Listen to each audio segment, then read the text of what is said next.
नमस्कार, good morning जी पंजाब हरियाणा हिमाचल पर आप सभी का स्वागत है। गुड मॉर्निंग जी देख रहे हैं आप, मैं हूं आपके साथ मोनिका ठाकुर। हर रोज की तरह आपकी सुबह खबरों के पूरे जोश के साथ पंजाब हरियाणा हिमाचल में क्या कुछ खास होने वाला है, देश दुनिया का हाल भी आपके साथ साझा करेंगे। कुछ अच्छी खबरें होंगी, कुछ फटाफट खबरें होंगी और कुछ काम की खबरों का भी रुख करेंगे। लेकिन शुरुआत करने वाले हैं आज की बड़ी खबरों के साथ, अहम खबरों के साथ। आज की हमारी सबसे पहली बड़ी खबर आपको बता दें कि आज जो है दिल्ली में 84 दंगों के एक मामले में अहम सुनवाई होने जा रही है। जी हां, कड़काजुमा कोर्ट में यह सुनवाई होगी और सीबीआई आज अपनी जांच रिपोर्ट यहां पर सौंपने वाली है।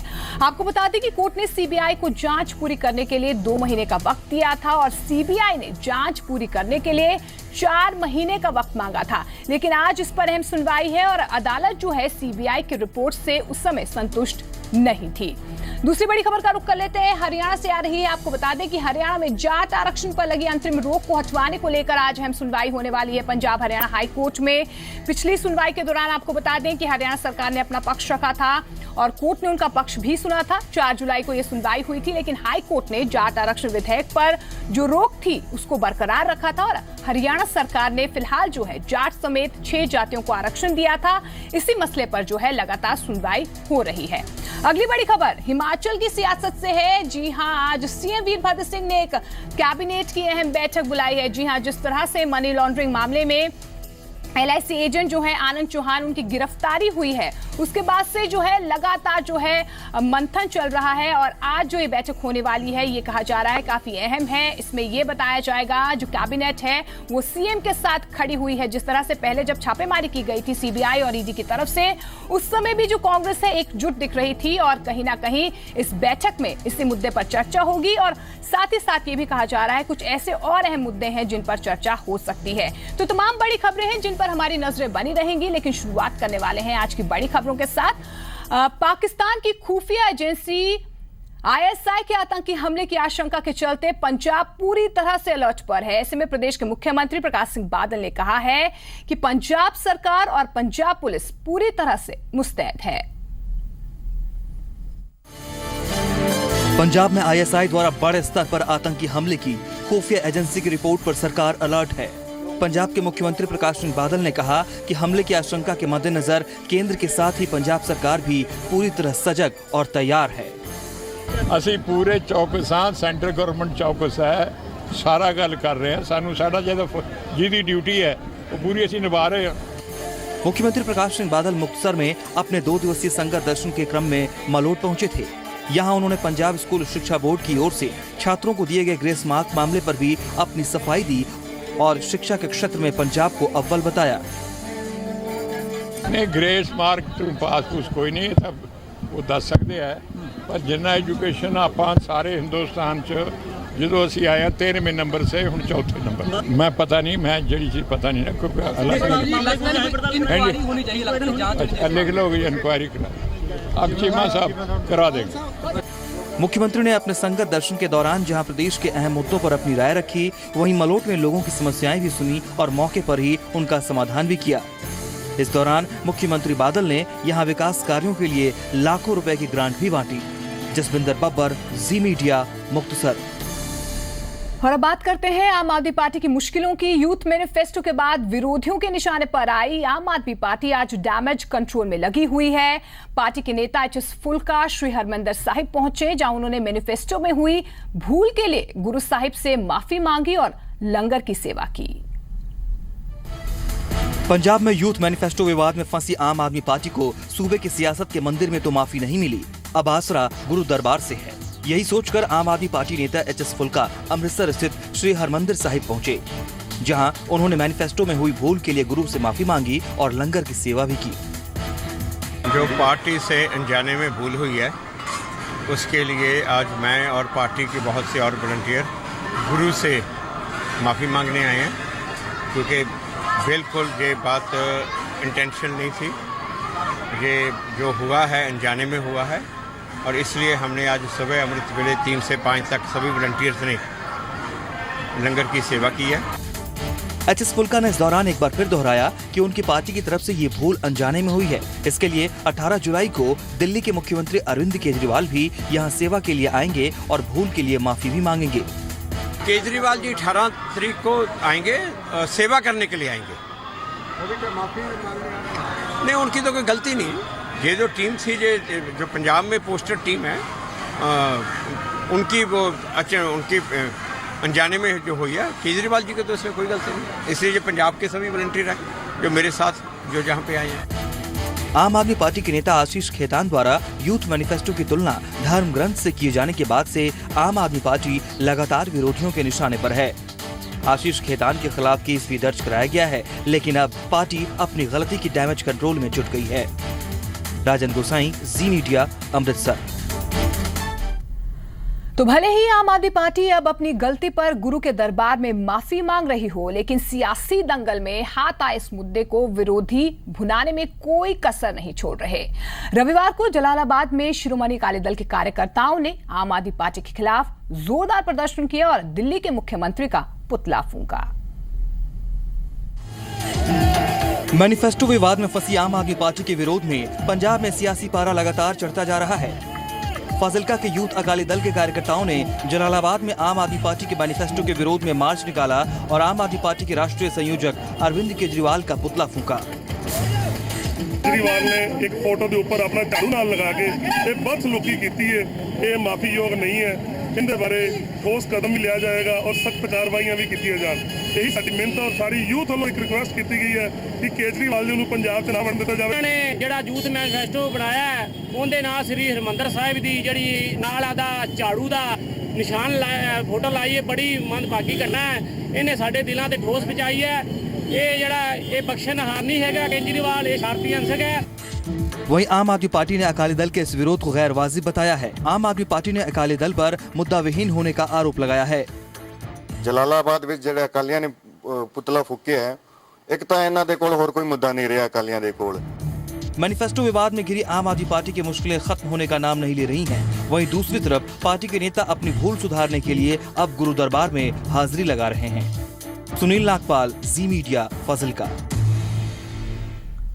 बात पंजाब कांग्रेस की कर लेते हैं। पंजाब कांग्रेस अध्यक्ष कैप्टन अमरिंदर सिंह अपने कार्यक्रम हल्के विच कैप्टन मुहिम की तरह लगातार जो है चुनावी मोड में आ गए हैं। अमृतसर में कैप्टन ने कहा कि इस बार टिकट बंटवारे में पारदर्शिता का पूरा ख्याल रखा जाएगा और टिकट चाहने वाले 15 अगस्त तक टिकट की दावेदारी के लिए आवेदन कर सकते हैं। पंजाब विधानसभा चुनाव जैसे जैसे नजदीक आ रहा है, तमाम पार्टियों की चुनावी तैयारियां भी जोर पकड़ रही हैं। पंजाब कांग्रेस ने अपने कार्यकर्ताओं से टिकट की दावेदारी पेश करने की घोषणा कर दी है। पार्टी अध्यक्ष कैप्टन अमरिंदर सिंह ने कार्यकर्ताओं से कहा है कि वो 15 अगस्त तक आवेदन दे सकते हैं। कैप्टन अमरिंदर के मुताबिक टिकट की दावेदारी कोई भी कर सकता है, लेकिन टिकट किसे मिलेगा ये पार्टी आलाकमान ही तय करेगा। साथ ही उम्मीदवारों को पार्टी के कुछ कड़े नियमों और शर्तों से भी गुजरना होगा। कांग्रेस ने तय किया है कि पार्टी उन्हीं उम्मीदवारों को टिकट देने की प्राथमिकता रखेगी जिनका अपना मजबूत जनाधार हो और उस क्षेत्र के लोग उस पर भरोसा करते हों। अब देखना यह है कि पंजाब कांग्रेस के उम्मीदवारों की पहली लिस्ट कब जारी होती है। राजन गोसाई, जी मीडिया, अमृतसर। हरियाणा कांग्रेस विधायक दल की नेता किरण चौधरी ने हरियाणा सरकार और मुख्यमंत्री मनोहर लाल खट्टर की तारीफ की है, लेकिन किरण चौधरी का यह बयान अपनी पार्टी जो है उनकी उसको रास नहीं आ रहा। किरण चौधरी अपनों के निशाने पर आ गई हैं। वहीं मुख्यमंत्री ने किरण चौधरी को इस साफ गोई के लिए शुक्रिया कहा है। हरियाणा सरकार बेहतरीन काम कर रही है और प्रदेश के मुख्यमंत्री मनोहर लाल एक ईमानदार व्यक्ति हैं। कोई अपना ये बातें कहे तो शायद अचरज नहीं हो, लेकिन ये बयान आया है विपक्षी खेमे से, जिस पर सियासी घमासान मच गया है। दरअसल हरियाणा कांग्रेस विधायक दल के नेता किरण चौधरी ने मुख्यमंत्री मनोहर लाल को एक ईमानदार व्यक्ति बताया है, जिसके बाद वो अपनों के ही निशाने पर आ गई हैं। So I can only look at him as on a personal level and I think he's a honest man. अब ये तो मुझे नहीं मालूम, सीएम साहब को भी उनको ही ज़्यादा मालूम होगा। हम तो बाहर से देख सकते हैं,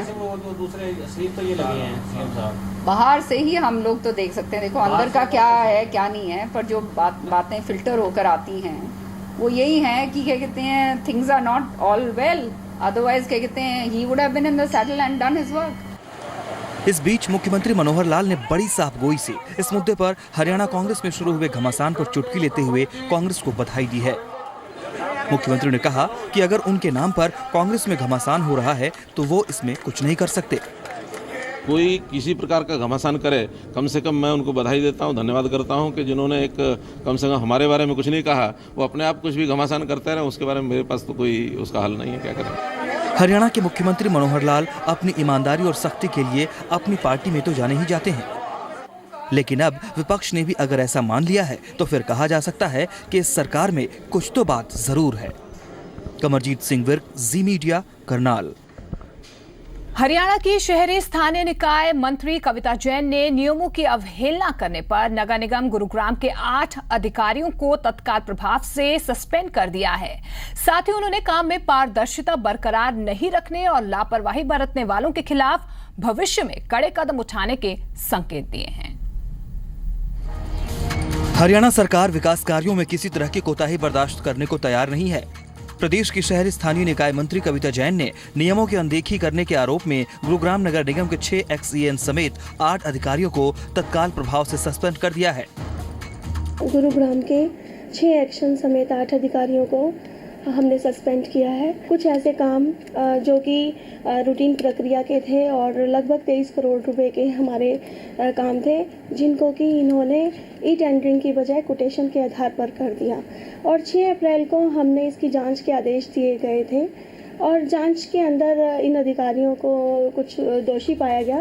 कविता जैन ने सख्ती बरतते हुए अधिकारियों और कर्मचारियों को ताकीद की है कि अगर काम में पारदर्शिता बरकरार नहीं रही तो और कठोर कदम उठाए जा सकते हैं। मैं यही कहना चाहती हूँ कि भविष्य के अंदर भी अगर कोई भी अधिकारी, चाहे वो किसी भी विभाग का हो, शहरी निकाय विभाग के अंदर किसी भी तरह की अगर कोई गलती करता है, भ्रष्टाचार को किसी भी सूरत में बर्दाश्त नहीं किया जाएगा।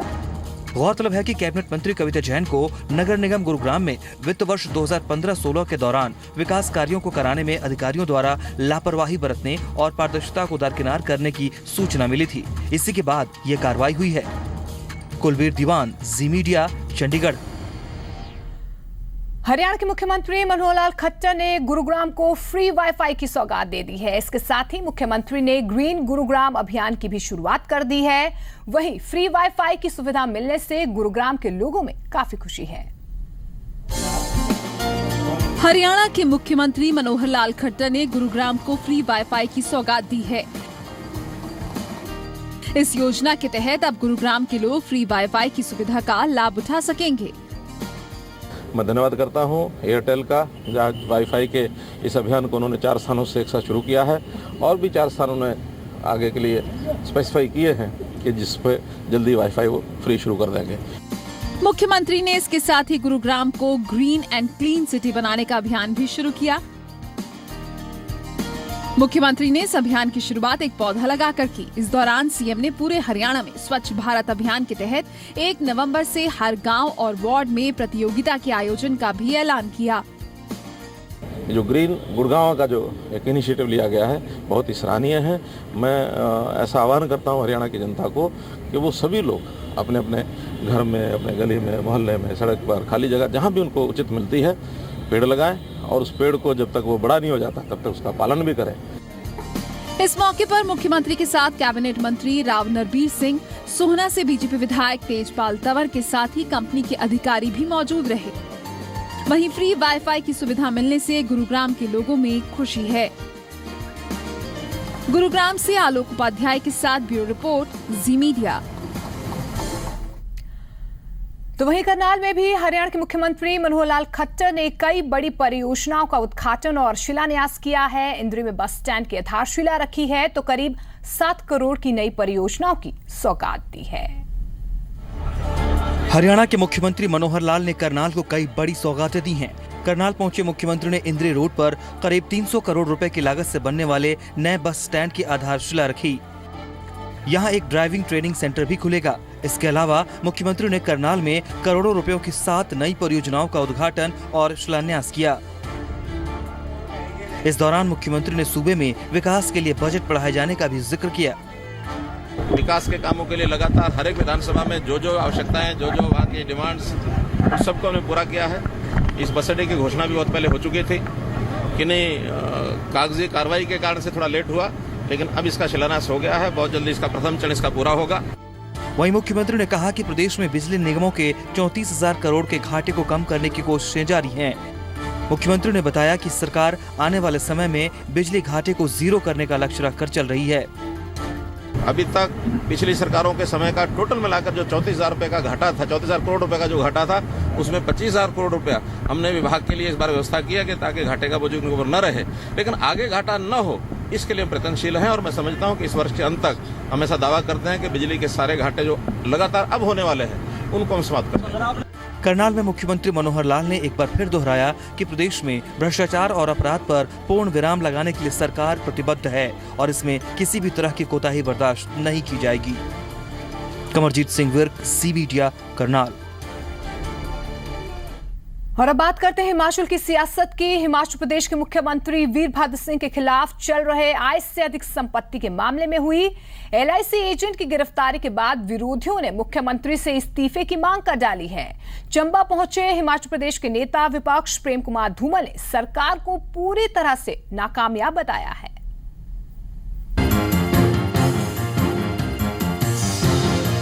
हिमाचल प्रदेश के मुख्यमंत्री वीरभद्र सिंह के खिलाफ फिर से शुरू हुई ED और CBI की जांच के मसले पर पूर्व मुख्यमंत्री प्रेम कुमार धूमल ने निशाना साधा है।